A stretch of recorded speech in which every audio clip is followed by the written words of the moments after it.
જય માતાજી મિત્રો, હું છું આપનો યોગીરાજ ભવાન અને ફરી એક નવા જ અંદાજમાં અને એક નવા જ ટેલેન્ટ સાથે આજે મળવા આવે છે એક નવા જ કલાકારને જેમને એક મ્યુઝિક ફિલ્ડમાં સંગીત લાઇનમાં પગલાં માંડ્યા છે અને સારું એવું નામ પણ થોડું થોડું બન્યું છે. તો આજે આપણે એવા કલાકારને મળીએ. તો કિંજલબેન, જય માતાજી. જય માતાજી. તમને મળીને ખૂબ ખૂબ આનંદ થયો, કારણ કે તમે આપણી આ ગુજરાતી રંગમંચ ચેનલમાં તમારો જે સમય આપ્યો એ બદલ ખૂબ ખૂબ તમારો આભાર. તો પ્રથમ મારા દર્શકોનો સવાલ જે છે કે તમારું નામ અને તમારું ગામ, એટલે કે તમારો પરિચય મારા દર્શકોને આપો. જય માતાજી મિત્રો, હું છું સિંગર કિંજલ નાડિયા, રહું છું દીગડી ગામમાં. ખૂબ સરસ. તો પોતે કિંજલબેન નાડિયા એમનું નામ છે અને દીગડી ગામમાં પોતે એમનું નિવાસસ્થાન છે અને સરસ મજાના એવા કલાકાર છે. તો બેન, શરૂઆતમાં આ સંગીત લાઈનમાં આવવાનું કઈ રીતે થયું? શરૂઆતમાં તો પહેલા મેં ખેતી કામ કરવા જતા, તો મારી બેનપણીઓ સાથે ગરબા પછી સોંગ એવું બધું ગાતા. એમ કરતા કરતા સ્ટેટસો બનાવ્યા. બરાબર. પછી એમ કરતા કરતા સોંગ લખીને એક સોંગ રેકોર્ડિંગ કરાવી માતાજી. બરાબર. ખૂબ સરસ કિંજલબેન, કારણ કે સરસ મજાની તમે વાત કરી. કારણ કે જીવનમાં કંઈક મેળવવા માટે એ કંઈક આપણે મહેનત કરવી પડતી હોય છે. અને શરૂઆતમાં જે તમે તમારી સ્ટ્રગલ એક ગીતો ગાતા ગાતા અને એક બેનપણીઓના સંગતમાં જેમ તમે ગરબા ગાતા અને સ્ટેટસ બનાવતા, એમાં તમને થોડું એવું લાગ્યું કે ભાઈ અવાજ સારો છે તો કેમ કલાકાર ના બનીએ. તો એ સંઘર્ષ સાથે તમે પોતે ગીત પણ લખ્યું છે અને ગીત રેકોર્ડ પણ કર્યું છે. તો ગીતના શબ્દો શું છે? ગીતના શબ્દો આવજે મારી માતા. બરાબર. ખૂબ સરસ. પ્રથમ જ શરૂઆત જ એમને માતાજીથી કરી છે અને આવજે મારી માતા, આવા એના શબ્દો છે.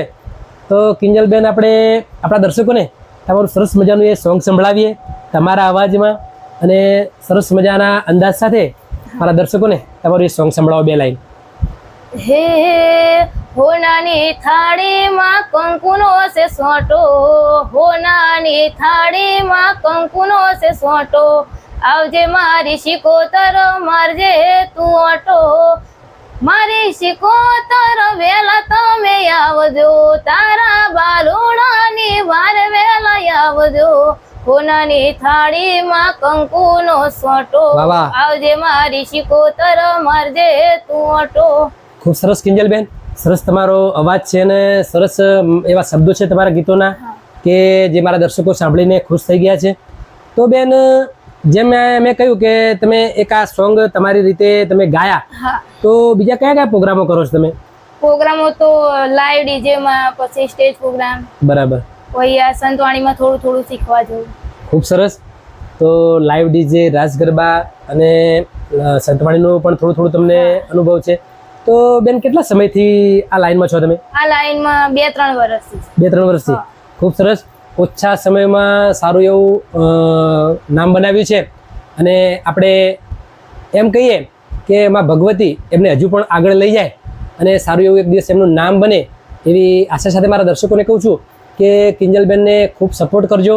કારણ કે સારું એવું એમનું ગાવાનું છે, પણ એક એવી પરિસ્થિતિમાં એમનો આજે એ પોતે ઉછરેલા છે કે એક મધ્યમ વર્ગ કહેવાય અને એ જર્ની સાથે આગળ આવવું એટલે ઘણી બધી સ્ટ્રગલ કરવી પડે.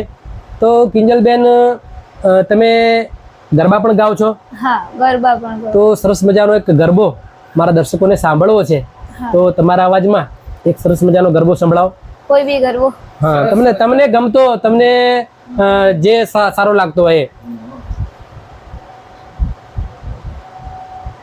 પંખીડા હો પંખીડા, પંખીડા હો પંખીડા, પંખીડા રે ઉડીને જાજો પાવાગઢ દેશ, પંખીડા રે ઉડીને જાજો પાવાગઢ દેશ, મારી મહાકાળીને જઈને કેજો ગરબે રમે રે, મારી મહાકાળીને જઈને કેજો ગરબે રમે રે, પંખીડા હો પંખીડા, પંખીડા હો પંખીડા.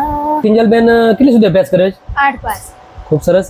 પોતે 8 પાસ કરેલું છે, 8 સુધી અભ્યાસ કર્યો છે એમને અને હવે આગળની જર્ની એમની એક સંગીત તરફ છે અને પોતે એક સિંગરની લાઈનમાં જોડાયા છે. તો બેન, મારો બીજો પ્રશ્ન એ હતો તમને હા કે ફેમિલીમાં કોણ કોણ છે બીજું? ફેમિલીમાં બે બહેનો ને એક ભાઈ. બરાબર. તો સરસ મજાનું એમનું ફેમિલી છે, મમ્મી પપ્પા સાથે 2 ભાઈ બહેન છે અને સરસ મજાનું એમનું એક પરિવાર સાથે પોતે આ લાઈનમાં સંઘર્ષ સાથે એ આગળ વધે છે. તો ખૂબ સરસ બેન. તો આપણા દર્શકોને કહીશું કે 100% કિંજલબેનને સપોર્ટ કરજો, કારણ કે એક એમને હાલ હેલ્પની ખૂબ જરૂર છે અને તમારા કોઈ પણ પ્રોગ્રામમાં એમને ઇન્વોલ્વ કરજો. રાસ, ગરબા, ભજન, લોકગીત, લગ્નગીત, તો તમામ પ્રકારના એ પ્રોગ્રામો કરે છે અને સારા એવા અંદાજ સાથે, સારા એવા ટેલેન્ટ સાથે એ સારા એવા પ્રોગ્રામો કરી આપે છે. તો 100% એમને મળજો. દીગડી ગામના વતની છે.